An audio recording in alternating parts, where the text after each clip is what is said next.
अगर आप लोगों को मेरी वीडियोस अच्छी लगें तो इस लाल सब्सक्राइब के बटन को दबा दें और साथ ही इस बेल के आइकन को भी प्रेस कर दें ताकि मेरी आने वाली हर नई वीडियो का नोटिफिकेशन आप लोगों को मिलता रहे। बिस्मिल्लाहिर्रहमानिर्रहीम, अस्सलाम वालेकुम। आज जो वीडियो मैं बना रही हूँ वो क्लास 8 के स्टूडेंट्स के लिए है। ठीक है, तो क्लास 8 के लिए जो है वो मैथ्स की आज मैं पहली वीडियो बना रही हूँ जिसमें मैं जो है वो आप लोगों को यूनिट नंबर 1 पढ़ाना स्टार्ट करूँगी। यूनिट नंबर 1 है आपके पास ऑपरेशंस ऑन सेट्स। ठीक है, तो ये आपकी जो है वो यूनिट नंबर 1 है और आज इसी से रिलेटेड जो है वो आपकी जो है वो आज फर्स्ट क्लास है। एक्सरसाइज शुरू करने से पहले यहाँ पे कुछ डेफिनेशंस हैं जो एक्सरसाइज से रिलेटेड हैं। ठीक है, जो सवाल जो है वो यहाँ पे आपसे पूछे गए हैं एक्सरसाइज नंबर 1.1 में, उससे रिलेटेड कुछ डेफिनेशंस हैं जो मैंने यहाँ पे आप लोगों के लिए लिख के रखी हुई हैं। तो थोड़ा सा मैं वो एक्सप्लेन कर दूँ आपको। जब ये डेफिनेशंस आपको समझ में आ जाएंगी तो एक्सरसाइज सॉल्व करने में जो है वो आप लोगों को आसानी होगी। ठीक है, तो देखिए जैसे कि चैप्टर का नाम है आपके पास ऑपरेशंस ऑन सेट्स। सेट्स के हवाले से जो है वो ये चैप्टर है। तो सबसे पहली डेफिनेशन यहाँ पर है आपके पास sets. Set is a well defined collection of distinct object. ठीक है, यह आपके पास जो है वो सेट की डेफिनेशन है, सिर्फ इतनी। सेट होता क्या है? सेट बेसिकली जो है वो आपके पास ऑब्जेक्ट का कलेक्शन है। ठीक है, बट किस तरह का? यहां दो वर्ड्स यूज हो रहे हैं, वेल डिफाइंड एंड डिस्टिंक्ट। ठीक है, सेट बेसिकली आपके पास क्या है? कलेक्शन ऑफ ऑब्जेक्ट्स, बट वो किस तरह की कलेक्शन होनी चाहिए? वेल डिफाइंड और डिस्टिंक्ट। अब देखें इन दो लफ्जों का यहाँ पर क्या मतलब है। वेल डिफाइंड का मतलब देखिए यहाँ पर थोड़ा सा इस एग्जाम्पल की तरफ आइएगा। अभी देखिए यहाँ पे जो भी कुछ लिखा हुआ है उसे आप जो है वो रहने दें, सिर्फ इस सेट के ऊपर जो है वो आप फोकस कीजिएगा। वेल डिफाइंड कलेक्शन का मतलब देखिए यहाँ पर क्या चीज हो जाएगी। यहाँ पर आपके पास जो है वो कुछ नंबर्स लिखे हुए। ठीक है, 1 2 3 4 5। अब आप अगर इसे गौर से देखें, ये नंबर स्टार्ट हो रहा है 1 से, ये 0 से भी स्टार्ट हो सकते थे। ठीक है, बट देखें ये यहाँ पर आपके पास अगर ये 1 से स्टार्ट हो रहा है, इट मीन्स ये एक सेट है। और सेट कैसा है आपके पास? First 5 natural numbers. ठीक है, नेचुरल नंबर बहुत सारे होते हैं, बट यहां पर आपके पास जो है वो स्टार्टिंग के 5 नंबर्स को इस सेट के अंदर डाला हुआ है। ठीक है, इस चीज को ये यहां पर वेल डिफाइंड का वर्ड जो है वो डेफिनेशन में यूज हो रहा है, वेल डिफाइंड। ठीक है, इन नंबर्स की जो है वो ये नंबर जो है वो बहुत स्पेसिफिक है यहाँ पे। अगर ये देखें 1 से पहले आपके पास 0 होता तब ये नेचुरल नंबर्स नहीं होते। फिर ये आपके पास जो है वो फर्स्ट 6 होल नंबर कहलाते, फर्स्ट 6 होल नंबर का सेट कहलाता आपके पास। ठीक है, अगर यहाँ पे आपके पास जो है वो 2 4 6 8 होता तो वो आपके पास सेट ऑफ इवन नंबर कहलाते। 1 3 5 7 9 होता तो सेट ऑफ ऑड नंबर्स कहलाते। ठीक है, यहाँ पे वेल डिफाइंड वर्ड यूज ही इसलिए किया गया है कि आपको जो है वो एक स्पेसिफिक ऑब्जेक्ट्स यहाँ पे जो है वो नजर आएंगे जिनके अंदर जो है वो एक स्पेसिफिक जो है वो प्रॉपर्टी होगी। अब नंबर्स अगर 1 से स्टार्ट हो रहे हैं तो ये आपको पता होना चाहिए कि ये नंबर्स कैसे हैं। ये नेचुरल नंबर्स हैं, स्टार्टिंग के 5 नेचुरल नंबर्स का सेट है आपके पास। ठीक है, और देखिए डिस्टिंक्ट का वर्ड जो यहाँ पे यूज हो रहा है, इट मीन्स कि देखिए जब आप सेट कोई लिखते हैं तो वहां पे जो है वो किसी किस्म की जो है वो रिपीटिशन नहीं होती एलिमेंट्स की। अब जैसे आपको यहाँ पे नजर आ रहा होगा 1 2 3 4 एंड 5। ठीक है, यहाँ पे कोई नंबर ऐसा नहीं है जो 2 मरतबा रिपीट हो रहा है। अंडरस्टूड हो, बिल्कुल क्लियर हो। यहाँ पे डिस्टिंक्ट से मुराद वो है किसी किस्म की जो है वो ऑब्जेक्ट्स की रिपीटिशन ना हो रही हो। ठीक है, तो सेट जो है वो कलेक्शन ऑफ ऑब्जेक्ट है but well defined and distinct. तो वेल डिफाइंड और डिस्टिंक्ट का मतलब जो है वो आपकी जो है वो समझ में आ गया होगा इस एग्जाम्पल से। एक और एग्जाम्पल में यहाँ पर आपको जो है वो बताना चाहूंगी। जैसे आपके पास जो है वो अल्फाबेट्स का एक, जैसे इंग्लिश के अल्फाबेट्स हैं आपके पास। ठीक है, A to Z। अब A to Z आपके पास ये सारे इंग्लिश अल्फाबेट्स हैं, बट यहाँ पर अगर आपसे जो है वो वॉवल्स की बात की जाए तो देखिए वॉवल्स कहाँ से आते हैं आपके पास। वॉवल्स होते क्या हैं? सबसे पहले ठीक है, ये आपके पास वॉवल्स हो गए और वॉवल्स सिर्फ 5 ही होते हैं। ना 6 होते हैं, ना 7 होते हैं, ना लेस देन 5 होते हैं। ठीक है, ये आ कहाँ से रहे हैं आपके पास? इंग्लिश अल्फ़ाबेट्स, ये सारे इंग्लिश अल्फ़ाबेट्स हैं। बट इनकी खासियत क्या है कि इनको एक स्पेसिफिक नाम दिया हुआ है। इंग्लिश अल्फ़ाबेट्स में से अगर आप 5 ये अल्फ़ाबेट इस तरीके से निकाल के सेट के अंदर डाल दें तो वो क्या बन जाते हैं? वॉवल्स बन जाते हैं। ठीक है, तो यहाँ पे वेल डिफाइंड से मुराद यही चीज़ है कि अगर आपने इनको इंग्लिश अल्फ़ाबेट से निकाल के एक 5 अल्फ़ाबेट का एक इस तरीके से आपने सेट बना दिया तो वो क्या कहलाते हैं? Set of vowels. और डिस्टिंक्ट हो गए, देखिए कोई रिपीटिशन नहीं हो रही है। ठीक है, तो ये आपके पास जो है वो सेट्स की डेफिनेशन कहलाएगी। And sets are usually denoted by capital letters of English alphabet. ठीक है, सेट को जो है वो आप कैपिटल लेटर्स से डिनोट करेंगे।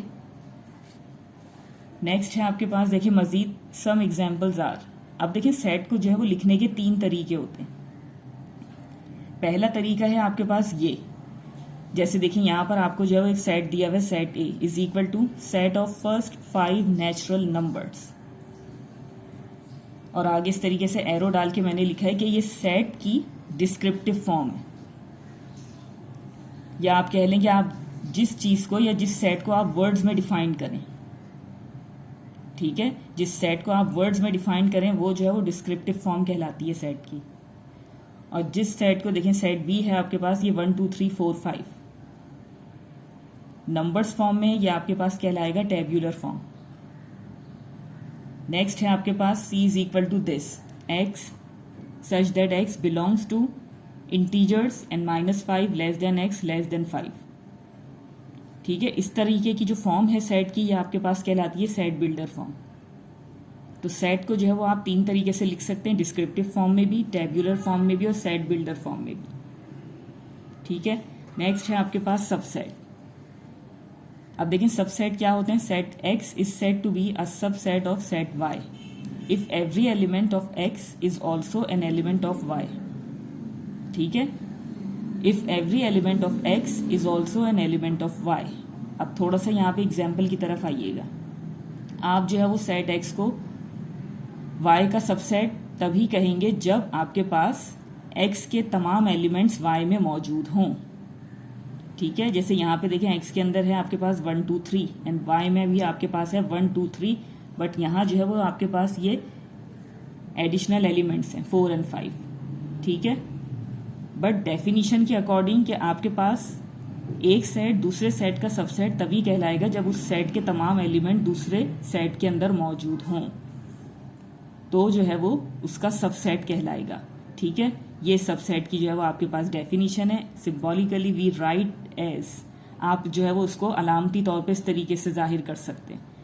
यानी कि अगर 2 सेट्स आपस में सबसेट हैं तो आपको किस तरीके से पता चलेगा? इस तरीके का सिंबल वहां पर होना चाहिए। ठीक है, ये आपके पास सबसेट की डेफिनेशन हो गई। एक सेट के एलिमेंट दूसरे सेट के अंदर होने चाहिए, तमाम एलिमेंट्स, तो वो जो है वो एक दूसरे के सबसेट कहलाएंगे, वो सेट दूसरे सेट का सबसेट कहलाएगा। ठीक है, नोट करके जो है वो देखिए यहाँ पे मैंने 2 चीजें लिखी हुई हैं। Empty set is a subset of every set. Empty set जो है वो हर सेट का सबसेट होता है। ठीक है, आपके पास कोई भी XYZ सेट है तो एम्प्टी सेट जो है वो उसका सबसेट होगा। ये चीज आप जहन में रखिएगा।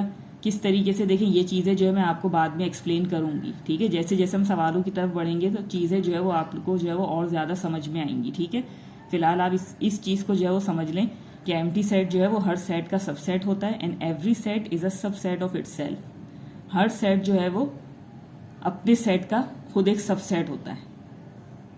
ठीक है, हर सेट खुद एक सबसेट है, यूं समझ लें आप इस चीज को।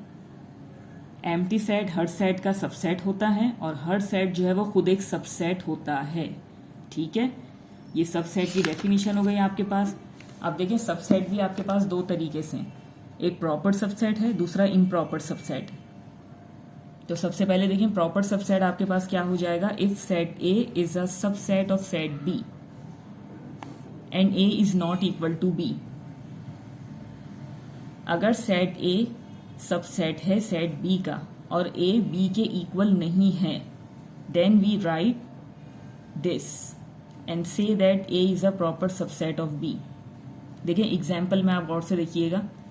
ए जो है वो बी का सबसेट, अगर ए बी का सबसेट है, ठीक है, तो ए और बी जो है वो इक्वल नहीं होंगे या इक्वल नहीं होते। ये देखिए यहाँ पर आपके पास सेट ए के अंदर एलिमेंट्स हैं 1 2, सेट बी में आपके पास एलिमेंट हैं 1 2 3, तो ए और बी क्या हो गए, इक्वल नहीं है। अगर ए और बी इक्वल नहीं है तो इस तरीके के सेट आपके पास कहलाते हैं प्रॉपर सबसेट। ठीक है, दो सेट्स आपस में सबसेट अगर हैं तो कंडीशन क्या होगी कि वो दो सेट्स के एलिमेंट्स जो है वो इक्वल ना हो, वो दोनों सेट्स आपस में इक्वल ना हो। ठीक है, तो वो आपके पास प्रॉपर सबसेट कहलाएगा और डिनोट आप उसे इस तरीके से करेंगे। ठीक है, वो जो लाइन पीछे सबसेट के नीचे लगी हुई थी वो नहीं होगी, सिर्फ इस तरीके से। ठीक है, तो ये आपके पास जो है प्रॉपर सबसेट की डेफिनेशन हो जाएगी। और इसी तरीके से इम्प्रॉपर सबसेट की डेफिनेशन है आपके पास, let A be a subset of B. ठीक है, अगर ए बी का सबसेट है, the set A is said to be an improper subset of B if A is equal to B. तो ए बी का इम्प्रॉपर सबसेट तभी कहलाएगा जब आपके पास ए और बी इक्वल होंगे, then we write it as A is a improper subset of B.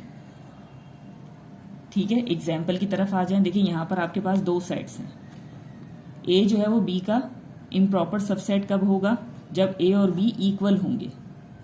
अगर यहाँ पे 1 2 3 4 है तो इसी तरीके से यहाँ पर भी आपके पास थोड़ा ऑर्डर वाइज उन्होंने इस तरीके से कर दिया, बट यहाँ के भी तमाम एलिमेंट्स इसके तमाम एलिमेंट्स जैसे ही हैं, 4 3 2 1 1 2 3 4।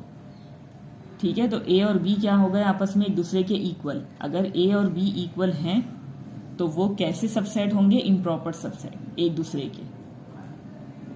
ठीक है, A is said to be an improper subset of B if A is equal to B. अगर ए और बी इक्वल हैं तो वो जो है वो इम्प्रॉपर सबसेट कहलाते हैं। ठीक है, नेक्स्ट है आपके पास power set, let A be a set, the set of all possible subset of A is called power set of A. ठीक है, अगर आपके पास कोई भी सेट ए है, ठीक है, सपोज कर लें आपके पास कोई सेट दिया हुआ है, the set of all possible subset of A, उस सेट के जितने भी पॉसिबल सबसेट आप बना सकते हैं। ठीक है, यानी कि आपके पास कोई, सपोज कर लें ये सेट है आपके पास, ठीक है, अब इस सेट के जितने पॉसिबल सबसेट आप बनाते हैं, उन तमाम पॉसिबल सबसेट का जो सेट है वो आपके पास कहलाता है पावर सेट। ठीक है, फिलहाल डेफिनेशन से इसको जो है वो इसी तरीके से जहन में रखिएगा। देखें, इसको डिनोट करते हैं इस तरीके से, P इंटू ए। ठीक है, इस तरीके से आप पावर सेट को डिनोट करेंगे और गौर से समझिएगा इस चीज को कि according to the definition of power set, कोई भी सेट है आपके पास, इस सेट के जितने भी ऑल पॉसिबल सबसेट्स बनते हैं, ठीक है, उन तमाम ऑल पॉसिबल सबसेट का सेट आपके पास कहलाता है पावर सेट।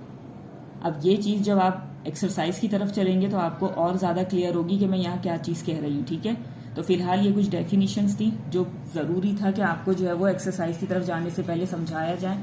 अब आप चलें एक्सरसाइज की तरफ। क्वेश्चन नंबर 1 है आपके पास,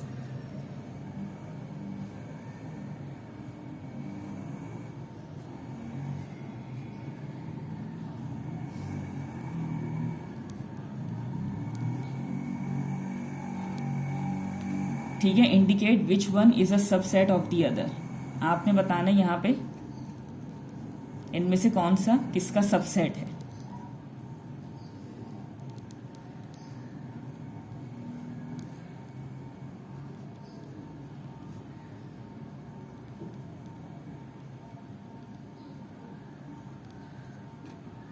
ठीक है, ये आपके पास जो है वो दो सेट हैं।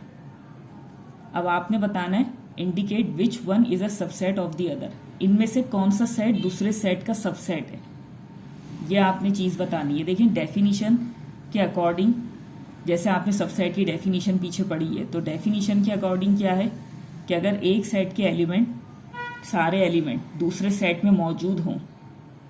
अब जैसे देखिए यहाँ पर है 5 6 एंड 7, अब 5 6 7 और यहाँ पे देखिए बी के अंदर 1 से 10 तक, 1 से लेके 10 तक तमाम एलिमेंट्स हैं, 1 2 3 4 5 6 7 8 9 10।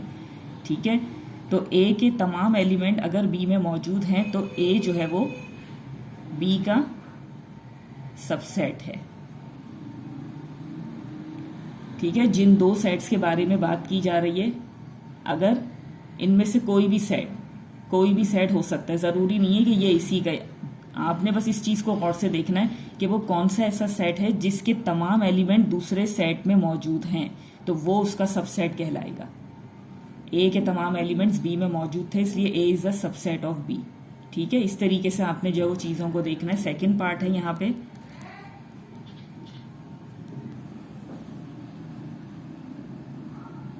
ठीक है, ये आपके पास सेट सी है और ये आपके पास जो है वो सेट डी है। अब देखिए यहाँ पर भी आपको बताना है कि सी डी का सबसेट है या डी जो है वो सी का सबसेट है। तो देखिए यहाँ पर आपके पास जो है वो सेट सी के अंदर 2 मौजूद है, ठीक है, और सेट डी में आपके पास जो है वो 2 मौजूद है, उसके साथ एडिशनल एलिमेंट्स भी हैं। इट मीन्स कि यहाँ पर क्या होगा, सी जो है वो डी का सबसेट होगा, ठीक है, डी सी का सबसेट नहीं होगा। तो इसका आंसर भी आप इसी तरीके से लिखेंगे, C is a subset of D. ठीक है, तमाम एलिमेंट्स इसमें मौजूद होने चाहिए। तो यहाँ पर आपके पास जो है वो इस सेट में सिर्फ 2 ही था और 2 इसके अंदर मौजूद है, तो इसलिए सी जो है वो डी का सबसेट होगा। ठीक है, नेक्स्ट है आपके पास थर्ड पार्ट।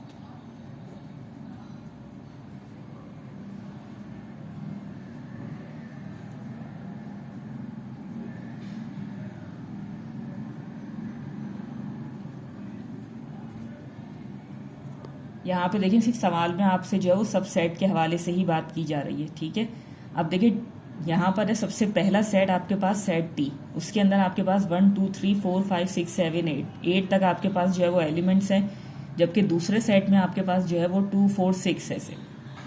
ठीक है, तो अब देखें टी जो है वो एस का सबसेट नहीं होगा, एस टी का सबसेट है, क्योंकि तमाम एलिमेंट्स इसमें मौजूद हैं।